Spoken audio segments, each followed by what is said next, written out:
En febrero de 2018, una joven mexicana fue atacada en la casa donde vivía con una hazaña brutal. Y así empezó uno de los casos que más ha impactado a México en los últimos años. Pero no solamente por la hazaña con la cual le quitaron la vida, sino porque una de las personas imputadas en el caso era alguien muy cercana a la víctima. Si quieren saber todo lo que sucedió, quédense conmigo hasta el final del video. Hola a todos, ¿cómo están? Mi nombre es Lesma, espero se encuentren muy bien. Yo como siempre muy contenta de poder estar un día más aquí con ustedes, muy agradecida de que me estén viendo donde quiera que se encuentren. Hoy tenemos un caso sucedido en México, el de Bianca Moreno Labastida. Acompáñenme a ver todos los detalles.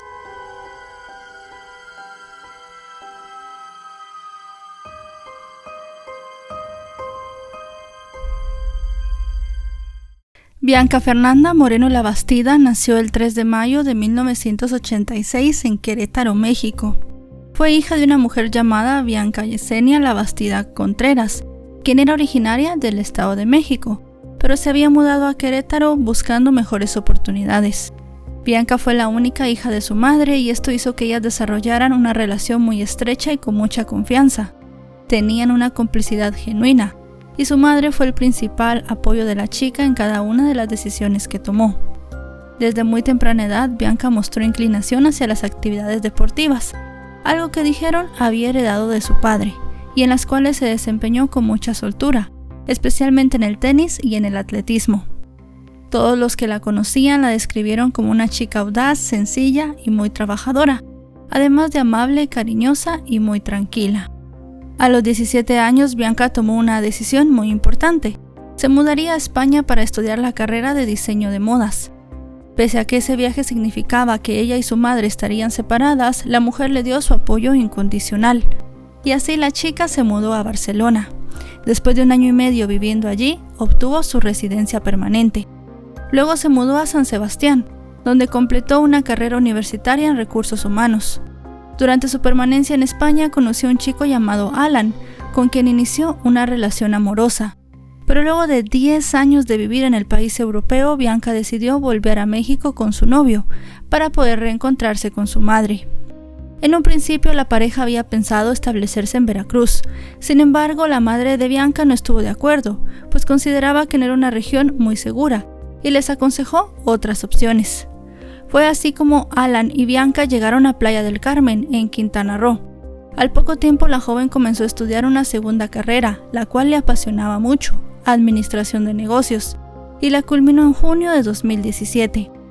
Entre tanto se ganaba la vida con un empleo a medio tiempo en una tienda que vendía ropa de marca, y también era entrenadora de CrossFit, algo que practicaba con ejercicios aeróbicos y anaeróbicos.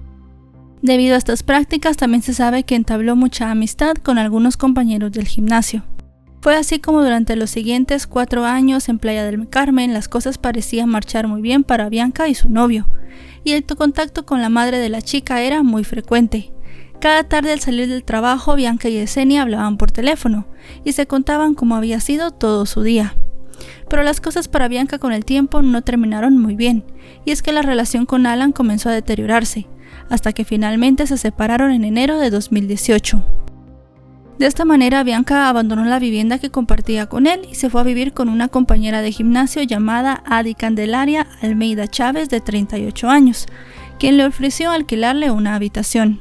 Adi se desempeñaba como maestra de primaria y entrenadora personal, y además formaba parte del círculo cercano de Bianca en el mundo del gimnasio. Además de esto, también tenían un amigo llamado Mark, quien era entrenador del gimnasio, y otro hombre llamado Matías, que era italiano. Al final todo parecía un nuevo comienzo para Bianca.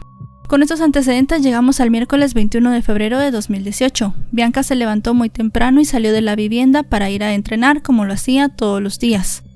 Luego se dirigió al trabajo y en la tarde se encontró con una amiga para tomarse un café. Luego de compartir un rato, la joven le dijo a su amiga que debía regresar a casa a cambiarse, pues en la noche tenía una cita, pero no le reveló con quién era. Bianca entonces salió del establecimiento y fue a su casa para arreglarse. Alrededor de las 10 de la noche el teléfono de Yesenia sonó y ella atendió la llamada, esperando encontrar a su hija del otro lado de la línea. Pero para su sorpresa no era Bianca, sino su compañera de residencia Adi, quien con la voz algo insegura le dijo que alguien había entrado a robar a la casa y que Bianca había resultado herida. La información que le dio Adi era confusa, pero alcanzó a entender que en medio del robo, Bianca fue golpeada en la cabeza y no paraba de sangrar por la nariz, por lo cual fue trasladada a un hospital. Para ese momento Yesenia no tenía ni idea de cómo estaba la joven, así que de inmediato comenzó a hacer los trámites para viajar de Querétaro a Quintana Roo. Pero no había vuelos esa noche, así que optó por llamar a Alan, el exnovio de su hija, con quien todavía mantenía una buena relación. Entonces le pidió que acudiera al hospital para saber qué estaba pasando. Alan estaba en un partido de fútbol y lo abandonó de inmediato. Se dirigió tan rápido como pudo al centro de salud donde estaba Bianca y fue allí donde se enteró que la joven había fallecido pocos minutos después de su ingreso. Bianca tenía 31 años. Según contó Adi, en ese momento ella dijo haberla encontrado gravemente herida y con el rostro desfigurado, además de con un fuerte golpe en la cabeza. Quienes llamaron a la ambulancia fueron algunos vecinos, y según se supo, los paramédicos tardaron más de 40 minutos en llegar a la casa. También se supo que en primera instancia se le trasladó a una clínica privada donde no fue atendida y luego de eso la llevaron a un hospital público, pero era demasiado tarde. Pese al impacto de la noticia, el primer impulso de Alan fue llamar a Yesenia, pero no tuvo tiempo de hacerlo, pues los oficiales de policía llegaron a investigar y en lugar de hablarle, lo esposaron y lo trasladaron a una comisaría para interrogarlo. Al final era la expareja de Bianca y lo tomaron como el posible sospechoso del crimen. Toda esa noche Yesenia la pasó en incertidumbre, y a la mañana siguiente, cuando llegó al hospital, le dijeron que tenía que ir a la morgue a reconocer el cuerpo de su hija. La mujer dijo que pudo ver las señales de violencia en el cuerpo de Bianca. Tenía su rostro prácticamente irreconocible y además tenía algunas marcas en el cuello. Según el dictamen forense, estas marcas habían sido porque se había intentado asfixiar a la joven, pero la causa de la muerte en realidad había sido un golpe con un objeto contundente. Inicialmente la fiscalía tomó el caso como un robo con violencia, pero para la madre de Bianca esto no encajaba, ya que el ensañamiento no era algo propio de una persona que quisiera entrar a robar, y ella vio demasiadas heridas en el cuerpo de su hija. Además de eso, algunas fotografías y reportes de periodistas que fueron los primeros en llegar a la escena fueron clave para armar todo el rompecabezas. Uno de estos periodistas pudo conversar con unos vecinos, quienes los informaron que antes de los hechos escucharon que Bianca discutía con un hombre, y poco después vieron salir a un sujeto, cuya descripción coincidía con la de Mattia, el italiano. En ese momento comenzó la lucha de Yesenia por encontrar la verdad y también justicia para su hija. Una de las primeras irregularidades denunciadas por la mujer, que en principio lo hizo en las redes sociales y luego en declaraciones en la prensa, fue que la fiscalía se equivocó al catalogar el caso como robo con violencia, pues pese a que la computadora de Bianca había desaparecido de la escena, otras pertenencias de igual o más valor seguían en el lugar, como por ejemplo varios zapatos y vestidos de marca. También se rechazó la versión de algún crimen pasional, pues su exnovio estuvo bajo investigación pero fue rápidamente descartado, ya que mostró una coartada fehaciente. Como les dije, él estaba en un partido de fútbol en el momento de los hechos. De igual modo se señaló que se había ejercido violencia extrema en contra de Bianca, y que para la familia se trataba de un feminicidio intencional. Sin embargo, las autoridades decidieron no investigar con perspectiva de género. Por otra parte, también se afirmó que la escena no fue resguardada de forma correcta, pues muchas personas entraron y salieron del lugar contaminando las evidencias. Asimismo, también se descubrió que Adi, la compañera de residencia de Bianca, había sacado una maleta con sus pertenencias sin verificar su contenido. Así las cosas, después de mes y medio la presión de Yesenia rindió frutos, y con el apoyo de la alcaldesa de Playa del Carmen, logró que se reclasificara el delito como feminicidio, lo que permitió reorientar la investigación hacia esa hipótesis penal. Durante el proceso fue respaldada por varias personas y en una conocida red social se creó una página dedicada para exigir justicia para Bianca y para compartir avances o retrocesos en el caso. De igual modo, las organizaciones defensoras de derechos humanos y movimientos feministas se sumaron a las denuncias. Así, se vio que la comunidad estaba completamente conmocionada y se mantuvo en vilo a la espera de un desenlace. No obstante, con el tiempo, una sombra de impunidad comenzó a configurarse. No obstante, las cosas comenzaron a ponerse un poco raras.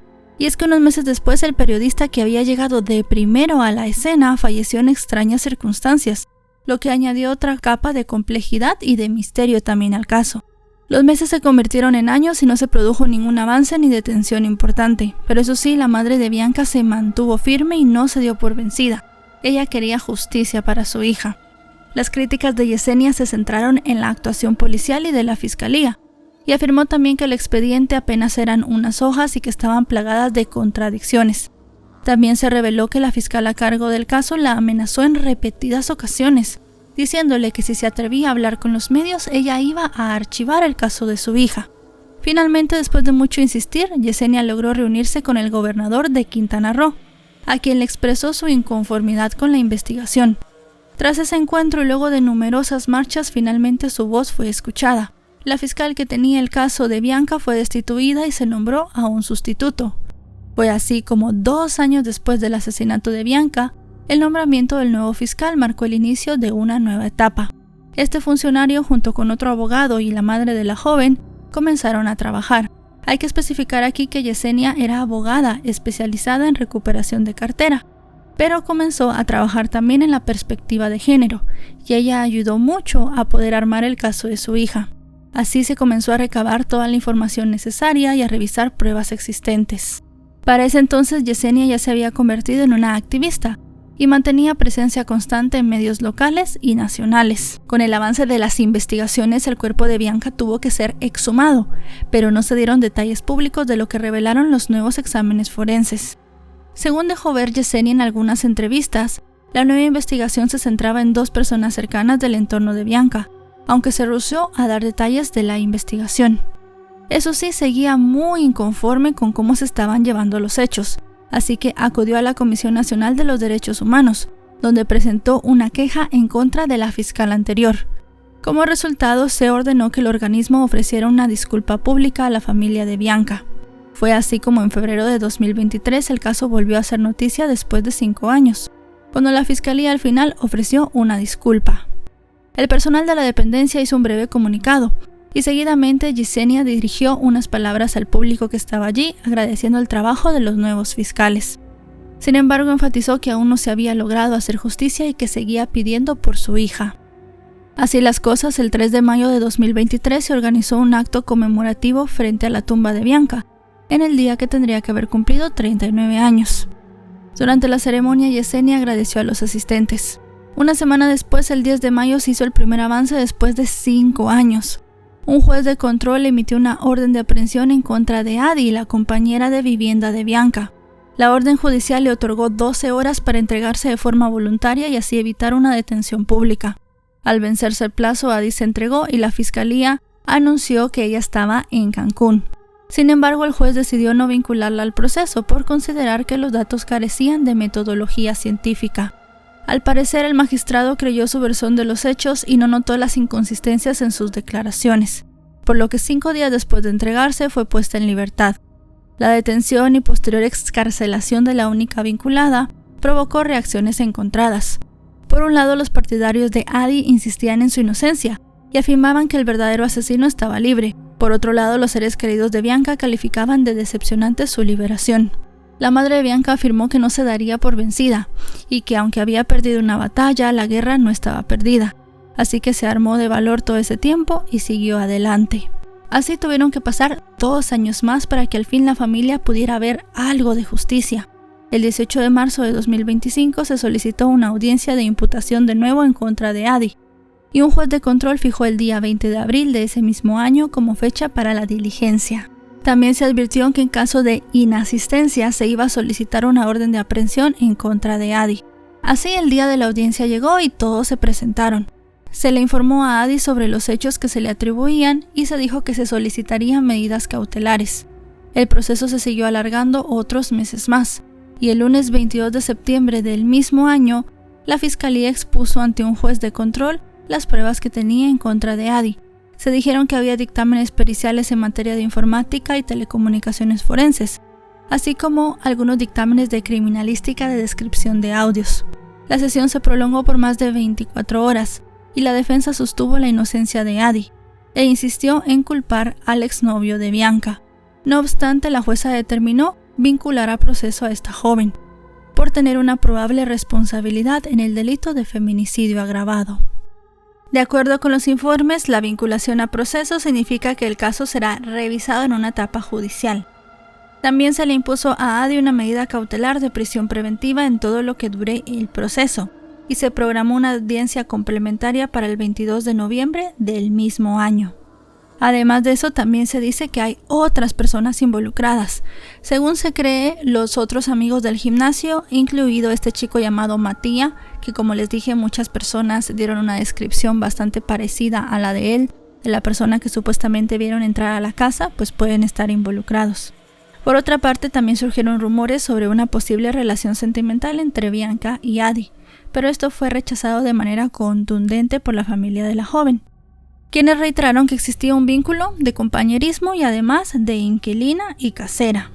Si bien se dijo que se harían otras audiencias, no se ha tenido información pública de estas, y en febrero de 2026 se cumplieron 8 años del crimen. Para cuando estamos haciendo este video en junio de 2026, el caso sigue sin sentencia definitiva, y algunas fuentes afirman que el proceso está detenido por un amparo promovido por la defensa de Adi, quien aún permanece en prisión preventiva en Cancún. La historia de Bianca al final es un recordatorio de cómo la justicia tarda mucho en llegar para muchas personas, y cómo muchas veces las familias luchan durante muchos años, pero a pesar de esto no consiguen lo que merecen: justicia para las personas que ya no están. Esperemos que en los próximos meses las cosas puedan ir cambiando y el caso de Bianca pueda llegar a una culminación. Y bueno, chicos y chicas, hasta aquí el video de hoy. Un caso muy terrible, muy impactante. Han pasado muchos años y todavía no se ha tenido justicia para Bianca. Realmente es algo bastante complicado para la familia, pero esperamos, como les dije, que en los próximos meses ya se pueda saber qué sucedió. A mí no me queda nada más que decirles que nos vemos hasta otro caso. Adiós.